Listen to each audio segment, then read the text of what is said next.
Very good morning to all of you. मैं doctor Shailesh Jain आज आप लोगों से रूबरू होना चाहता हूँ। Happy mother's day first of all to all of you. Mother's day के दिन हम लोग कुछ चीज़ें डिस्कस करना चाहते हैं, तो आज हमारे साथ हैं डॉक्टर रिचा जो डायटिशियन है, डायटेटिक्स डिपार्टमेंट ऑफ ईएचसीसी, राशि जो डायटिशियन है, एक डॉक्टर मीनाक्षी आज हमारे साथ है डिपार्टमेंट ऑफ ओबीजीवाई से। आज हम लोग कुछ डिस्कस करना चाहते हैं, बहुत ही सिंपल चीज़ें हैं बट हमारी सोसाइटी में प्रिवेल कर रही हैं। कुछ मिथ्स हैं प्रेगनेंसी और लैक्टेशन को लेके, वो आज हम डिस्कस करना चाहते हैं। तो स्टार्ट करते हैं। कुछ मिथ्स हैं जो मैं बोलता जाऊंगा और ये लोग बताते जाएंगे कि क्या ये सच में मिथ्स हैं या फिर ये ट्रुथ है। तो स्टार्ट करते हैं। सबसे पहले प्रेगनेंसी को लेके कुछ मिथ्स हैं। जैसे कि फर्स्ट मिथ है कि मैम आप बताइए कि क्या प्रेगनेंसी के दौरान, ऐसा कि लोग बोलते हैं कि साहब हमारे बेबी है यूट्रस में, पेट में, तो क्या हमें 2 जनों का खाना खाना चाहिए? थैंक यू डॉक्टर साहब फॉर इंट्रोड्यूसिंग मी। और ये बहुत बड़ा मिथ है कि प्रेग्नेंट लेडी को डबल खाना खाना चाहिए। प्रेग्नेंट वुमेन को हर थोड़ी थोड़ी देर में 5 to 6 स्मॉल मील्स लेना चाहिए, पूरा बैलेंस डाइट लेना चाहिए, उसे डबल नहीं खाना चाहिए। जितनी उसकी कैलोरीज एंड प्रोटीन्स की रिक्वायरमेंट है उतना ही खाना खाना चाहिए। ओके, तो जैसा कि मैडम ने बताया कि 2 जनों के खाने की जरूरत नहीं है, लेकिन जो कैलोरीज वाइज होता है या जो अपने ऑब्स्टेट्रिशियन बताते हैं, अपने डायटिशियन बताते हैं कि एक पर्टिकुलर कैलोरीज खाने से एडिशनल लेनी चाहिए। जैसा कि प्रेगनेंसी में 550 कैलोरीज है और लैक्टेशन में 300 कैलोरीज है, इसमें आप लीजिए, बट ऐसा नहीं कि आपको डबल खाना चाहिए। नेक्स्ट मिथ की ओर चलते हैं कि कुछ लोग कहते हैं कि आपको है ना शेप में रहने के लिए रेस्ट्रिक्टिव डाइट लेनी चाहिए, मतलब कि डाइटिंग प्लान करनी चाहिए ताकि आप शेप में रहें। तो राशि मैडम से मैं ये जानना चाहता हूँ कि क्या ये सच है या ये मिथ है? Thank you so much sir. Basically एक प्रेग्नेंट वुमेन को भूखा नहीं रहना चाहिए, क्योंकि प्रेगनेंसी के अंदर एवरेजली 10 केजी वेट इंक्रीमेंट होता है। That's very good normally. अगर एक प्रेग्नेंट वुमेन खुद को भूखा रखेगी, स्टार्व करेगी, तो वो उसकी बॉडी पे भी इफेक्ट करेगा और साथ में बच्चे की हेल्थ पे भी इफेक्ट करेगा। तो नॉर्मल बैलेंस जो एक प्रेग्नेंट वुमेन को डाइट लेनी चाहिए with optimum all the vitamins and proteins, वो लेना चाहिए। ठीक है मैडम, जैसा कि आपने बताया कि शेप की फिक्र नहीं करनी चाहिए प्रेगनेंसी में, ये है कि एक ऑप्टिमम डाइट लेनी चाहिए। तो नेक्स्ट मिथ अपन डॉक्टर मीनाक्षी के पास चलते हैं। मैडम आप बताइए कि जैसे मुझे भी ये पहले लगता था कि क्या, कई पेशेंट्स पूछते थे क्या सर पपाया खा सकते हैं क्या, या ड्राई फ्रूट्स, पाइनएप्पल, ऑरेंजेस और दही। अब इंडियन सोसाइटी में कहते हैं कि दही में अगर आप खाओगे तो लास्ट में बच्चा दही में लिपटा हुआ मिलेगा। तो क्या ये मिथ है या फिर ये ट्रुथ है? नो सर, ये मिथ है। जितने भी ड्राई फ्रूट्स और जो फ्रूट्स हम खाते हैं वो हमेशा हमारी बॉडी को फायदा ही करते हैं। They always boost our immunity and provides nutrition to our body. लेकिन कुछ फ्रूट्स लाइक जैसे पपाया है, उसमें कुछ एंजाइम्स ऐसे होते हैं जो यूट्राइन कॉन्ट्रैक्शंस करा सकते हैं। तो इन केसेस में हमें ये है कि एटलीस्ट रॉ पपाया आप अवॉइड कीजिए, आप राइप पपाया खा सकते हैं। बाकी प्रेगनेंसी में और कुछ भी कॉन्ट्रा इंडिकेट नहीं होता, ना कोई फूड ना कोई ड्राई फ्रूट्स। अच्छा मैम, कॉफी के बारे में जैसे काफी सारे पेशेंट्स आजकल आते हैं और एमएनसीज में काम कर रहे होते हैं, या अभी जैसे जो भी सॉफ्टवेयर इंजीनियर्स है वो लोग कॉफी काफी लेते हैं, ऐसा तो क्या कॉफी प्रेगनेंसी में मैम मना है? देखिए, कॉफ़ी हैज़ एंटीऑक्सीडेंट्स, तो अगर आप 2 से 3 कप कॉफ़ी या चाय आप दिन में ले रहे हैं तो बिल्कुल भी प्रॉब्लमेटिक नहीं है। लेकिन अगर आप बहुत ज़्यादा ले रहे हैं, 5 से 6 कप ले रहे हैं, तो इट इज़ अ डाययूरेटिक, आपको ज़्यादा यूरिन आएगा तो you tend to lose essential vitamins and minerals. तो इसलिए अगर आप 2 से 3 कप ले रहे हैं तो it is an antioxidant, it helps in boosting your immunity. You can perfectly have कोई सा भी कॉफ़ी, मतलब ग्रीन टी है, ब्लैक टी है, या कॉफ़ी नॉर्मल आप ले सकते हैं। तो एक बहुत बड़ा मिथ है कि हमें बहुत ज़्यादा लेने से एसिडिटी की प्रॉब्लम हो सकता है, डिहाइड्रेशन हो सकता है, लेकिन 2 या 3 कप इज परफेक्टली नॉर्मल, आप आराम से ले सकते हैं। अच्छा मैम, एक और क्वेश्चन था कि कुछ लोग पूछते हैं कि coffee with milk and coffee without milk कौन सी बेटर है? It is according to your personal preference. आप दूध के साथ भी ले सकते हैं, बिना दूध के भी ले सकते हैं। इसका ऐसा कुछ भी रिलेशन नहीं है कि आप दूध वाली कॉफी लेंगे तो प्रॉब्लम आएगा या ब्लैक कॉफी लेंगे तो वो ज्यादा बेटर है। It is perfectly according to your preference. बस आपको 2 या 3 कप से ज्यादा नहीं लेना चाहिए, वो आपको ध्यान रखना चाहिए। ओके मैम, एक और मिथ है कि मिल्क और पीनट्स जब अपन कंज्यूम करते हैं ड्यूरिंग प्रेगनेंसी तो उससे बच्चों में एलर्जी हो जाती है, पीनट एलर्जी या मिल्क एलर्जी, ऐसा कुछ है? सर ऐसा कोई साइंटिफिक एविडेंस इसके बारे में नहीं देखा गया। तो हम जानते हैं कि दूध और पीनट्स के मतलब जितने भी हमारे ड्राई फ्रूट्स हैं वो सबसे ज़्यादा प्रोटीन में, फाइबर में, इन सब चीज़ों में रिच होते हैं, तो इनसे कभी भी कोई एलर्जी नहीं होती है। इनफैक्ट ये कंज्यूम करने चाहिए ताकि बेबी की बोन हेल्थ और ब्रेन हेल्थ दोनों अच्छे से ग्रो कर सके। और दूसरी बात ये है कि इनके अंदर सैचुरेटेड फैट्स होते हैं और सैचुरेटेड फैट्स हमारी बॉडी के लिए बहुत फायदेमंद है और इसमें फैट सॉल्युबल विटामिन्स भी है A, D, E, K। तो ये हमारी बॉडी ग्रोथ के लिए बहुत इंपॉर्टेंट है। तो इनको बिल्कुल भी अवॉइड करने की ज़रूरत नहीं है मिल्क को एंड पीनट्स को। आप इनको सही अमाउंट में, सही मात्रा में आप ले सकते हैं। इससे किसी तरह की कोई एलर्जी बच्चे में नहीं आती है।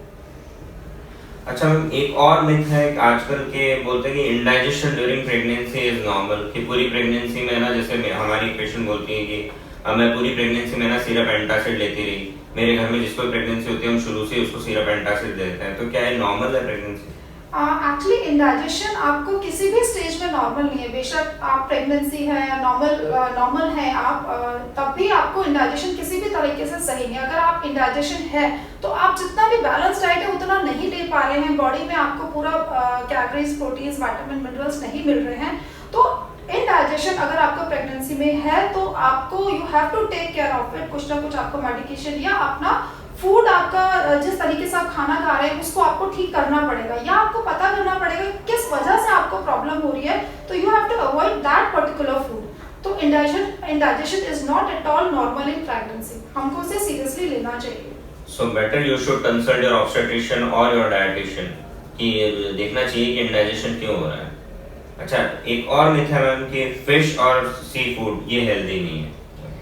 ये टोटली रॉन्ग है सर। जितना भी हमारा फिश और हमारे सी फूड्स हैं उसके अंदर ओमेगा 3 और omega 6 fatty acids which are the good saturated unsaturated fat जो आजकल सबसे ज़्यादा प्रिवेलिंग है, जिसको लेने के लिए लोग आजकल अपने मल्टीविटामिन्स और सप्लीमेंट्स भी लेते हैं, ये सब उसमें प्रेजेंट होता है।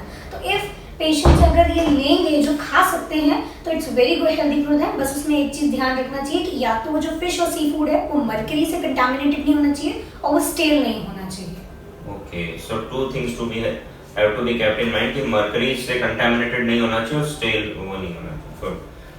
सो मीनाक्षी मैडम, एक क्वेश्चन आपसे भी, जैसे कि इंडिया में वेजिटेरियंस भी काफ़ी हैं और कई कुछ कास्ट ऐसी भी हैं जो एकदम ही अवॉइड करते हैं नॉनवेज लेना, तो क्या कुछ लोग बोलते हैं कि मीट या नॉनवेज जो है वो नेसेसरी है ड्यूरिंग प्रेगनेंसी, तो क्या no sir, it's not at all necessary. अगर जो लोग प्योर वेजिटेरियन डाइट को फॉलो करते हैं वो लोग प्रोटीन रिच डाइट ले सकते हैं, जिसमें वो कई तरह के लेग्यूम्स, पल्सेस, सोयाबीन वगैरह जो है वो ऐड कर सकते हैं।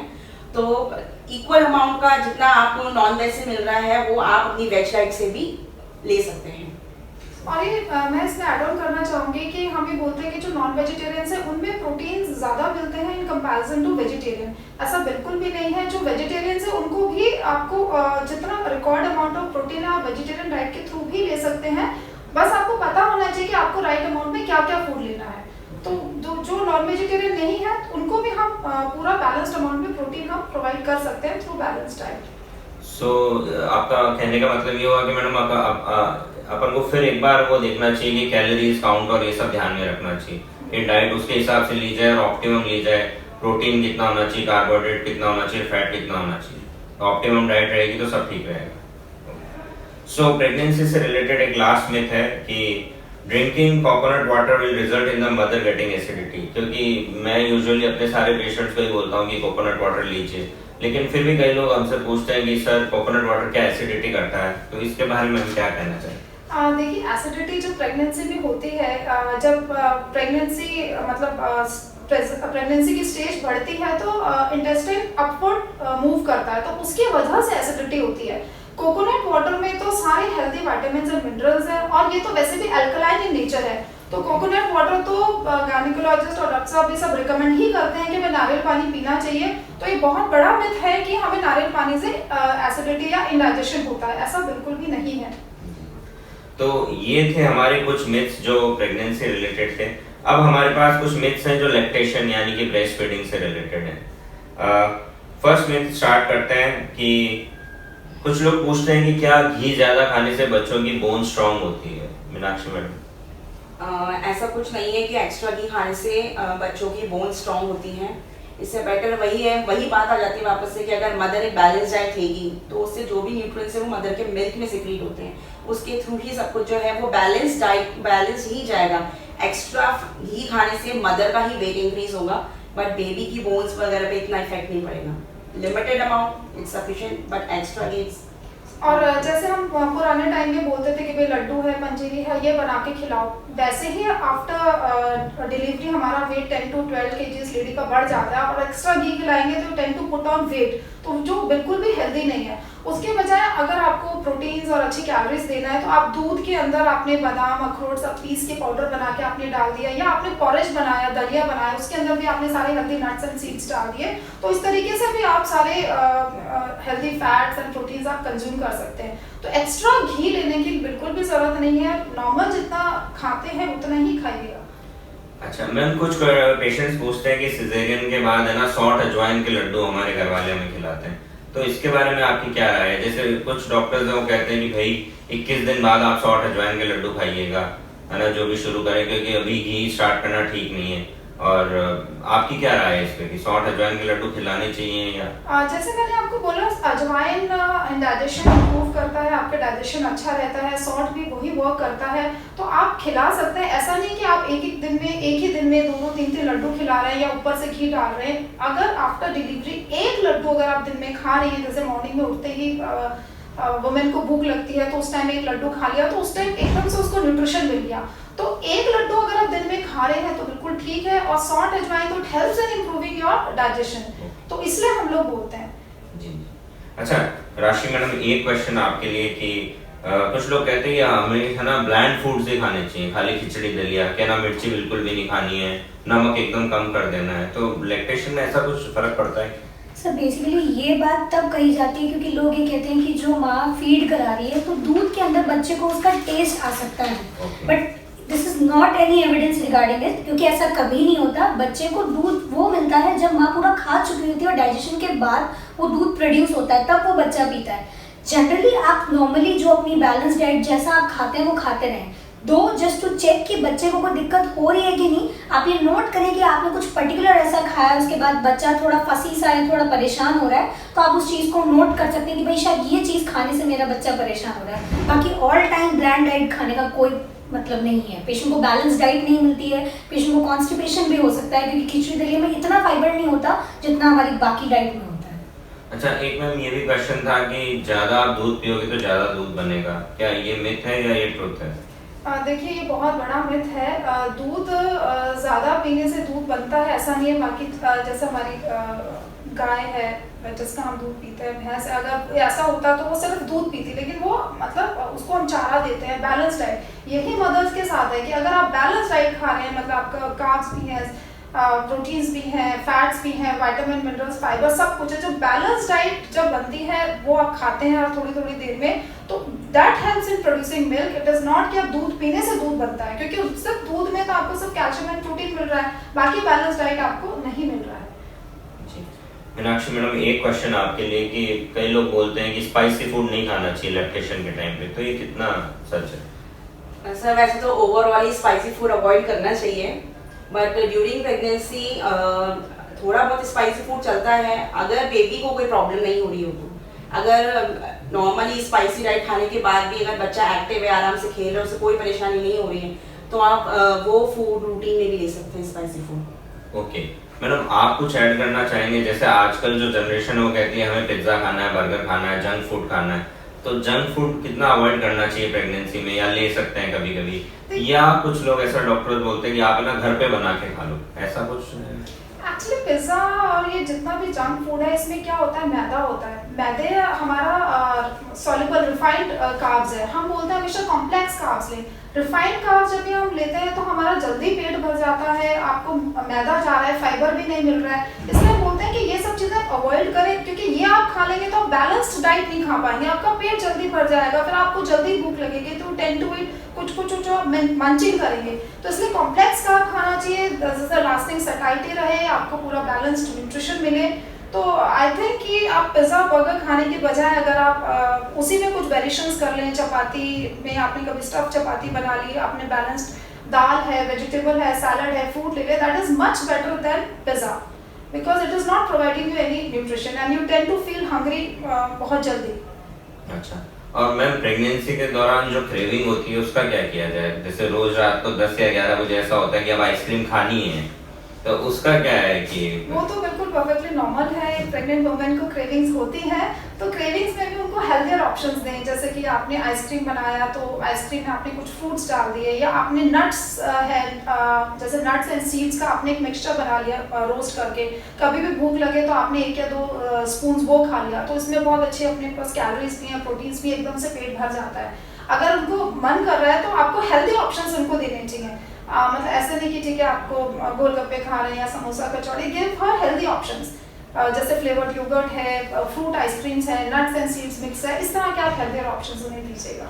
तो मैम जैसा कि अभी राशि मैडम ने बताया था अपन लोगों को कि daily 5 to 6 meals antenatal period में प्रेगनेंसी टाइम में खाने चाहिए, तो मैडम क्या पोस्टपार्टम में भी ऐसी कोई फूड की लिस्ट है कि क्या चीज़ हमें खानी चाहिए, क्या चीज़ अवॉइड करनी चाहिए? डेफिनेटली है सर, कि बेसिकली जो हमारे डूज एंड डोंट्स हैं, कि जो पर्टिकुलर चीज़ें हमें ध्यान रखनी चाहिए। तो फर्स्टली मैं बात करूँगी डूज की, कि आपको एक हेल्दी बैलेंस डाइट लेनी है, आपको रेगुलर इंटरवल पे खाना है। लाइक अगर आप जैसे मॉर्निंग में ब्रेकफास्ट ले रहे हैं, तो ब्रेकफास्ट के बाद आप बीच में अगर कुछ मंच करना चाहते हैं तो आप उसको क्या तो फ्रूट्स ले लीजिए, स्प्राउट्स खा लीजिए, या टेक कोकोनट वाटर और लेमन वाटर, कुछ ऐसा लें। आप अपना लंच और डिनर ले रहे हैं तो उसके साथ फाइबर रिच अपना सैलड लें, तो दैट वुड बी बेटर। तो इससे क्या होगा, एक तो आपकी रेगुलर मील्स रहेंगी और एक हेल्दी बैलेंस डाइट रहेगी। एक आपको पानी पीने का ध्यान बहुत ज़्यादा रखना चाहिए, कि यू शुड हैव हेल्दी, मतलब रेगुलर टाइम पे आपको पानी अच्छे से पीते रहना चाहिए। एंड लास्टली आप सारे ड्राई फ्रूट्स एंड मिक्स और इन सारी चीज़ों का ध्यान रखें, सारे नट्स वगैरह लेते रहें, that would be better for the. और मैम क्या चीज़ अवॉइड करनी चाहिए अपन को पोस्टपार्टम पीरियड में डिलीवरी के बाद? सबसे पहले तो फास्ट फूड, प्रोसेस्ड फूड और पैकेज्ड फूड बिल्कुल अवॉइड करना चाहिए।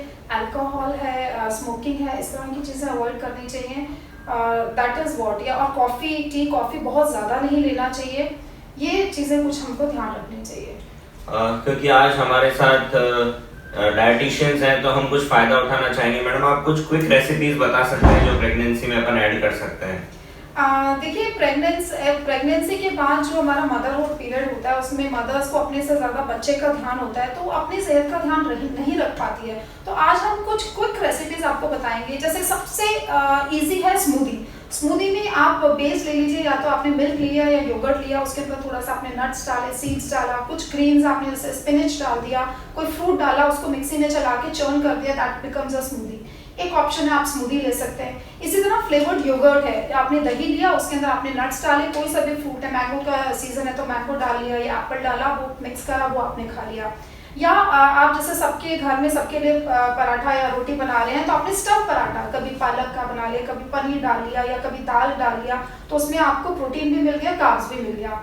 या आप जैसे मैंने आपको नट्स एंड सीड्स मिक्स बताया, कि आप ये भर के रख लीजिए, आलमंड्स है, walnut, sunflower seeds, pumpkin seeds, roast करके आप इसको डिब्बे में भर के रख लीजिए। अभी आपको जल्दी है, आप बच्चे को फीड कराना है, भूख भी लग रही है, तो फटाफट आपने 2-3 चम्मच खा लिया, ऐसे कर सकते हैं। बाकी राशि 2-3 रेसिपीज राशि शेयर करेंगी। एक और है, जैसे 1 पॉट मील्स बनती है, लाइक मल्टीग्रेन खिचड़ी हुई। आजकल जैसे अपने नॉर्मल अपनी सारी दालें ले ली, थोड़ा राइस डाल लिया, आप उसमें बाजरा भी डाल सकते हैं, उसका एक मल्टीग्रेन पॉट मील बन गया, जिसके अंदर आप कुछ वेजिटेबल्स डालें तो वो मल्टीग्रेन खिचड़ी बन गई। या वेजिटेबल दलिया जो होता है, सारी वेजिटेबल्स ली, गेहूं का दलिया लिया, गेहूं के दलिया को थोड़ा सा घी में रोस्ट करके उन वेजिटेबल्स के साथ कुक कर लिया, तो एक 1 पॉट मील बन जाती है। उसके साथ में आजकल जनरली चलन है फ्रैंकीज का। फ्रैंकीज इज जस्ट लाइक कि जो हमारी चपाती होती है, प्लेन चपाती खाने का मन नहीं है, तो आपने जैसे आपने पनीर ले लिया, साथ में आपने अदर वेजिटेबल्स ले ली, उसके अंदर आपने अपना नॉर्मल जो घर की बनी चटनी होती है, हरी चटनी, उसको हरी चटनी को उस पर लगा के उसमें सारी वेजिटेबल्स और पनीर को अंदर स्टफ करके रोल करके जस्ट एक फ्रैंकी के रूप में बनाया, वो भी आप खा सकते हैं। और ऑप्शंस ये हैं कि जैसे कि आप कुछ नटी बाइट्स बनती हैं, आप नॉर्मल घर में डार्क चॉकलेट ला के रखें और कुछ मोल्ड्स रखें। आप डार्क चॉकलेट को मोल्ड्स के अंदर अगर आप पिघला के उसको फ्रीज करके उसके अंदर कुछ नट्स डाल के आप बनाएं, तो वो एक नटी बाइट बन जाएगा। Dark chocolate is very helpful. मतलब नॉर्मली जो अगर पेशेंट्स को, जो प्रेग्नेंट मदर्स हैं, आफ्टर देयर प्रेगनेंसी जो उनका नॉर्मल ब्लीडिंग इशू होता है, जो पीरियड्स का टाइम होता है, तो वो ब्लीडिंग भी रेगुलेट करने में हेल्प करती है dark chocolate. Now some recipes can be given by Meenakshi ma'am also. Ma'am आप लोगों के आगे हमें रेसिपी बताना, तो but really it was a very good discussion. मुझे लगता है कि दर्शकों को ज़रूर इससे फ़ायदा होगा। और मैं एक बार आप लोगों को फिर से हैप्पी मदर्स डे विश करना चाहता हूँ हम चारों की तरफ से। हम लोग, मैं डॉक्टर शैलेश जैन और doctor Meenakshi, department of obs-again internal hospital, और डॉक्टर रिचा और राशि डायटिशियन है, डायटेटिक्स डिपार्टमेंट इंटरनल हॉस्पिटल की तरफ से। अगर आप कुछ भी क्वेश्चंस पूछना चाहते हैं तो नीचे जो नंबर फ्लोट हो रहे हैं उस पर आप कॉल कर सकते हैं और कभी भी हमसे क्वेश्चन पूछ सकते हैं। Thank you. Thank you.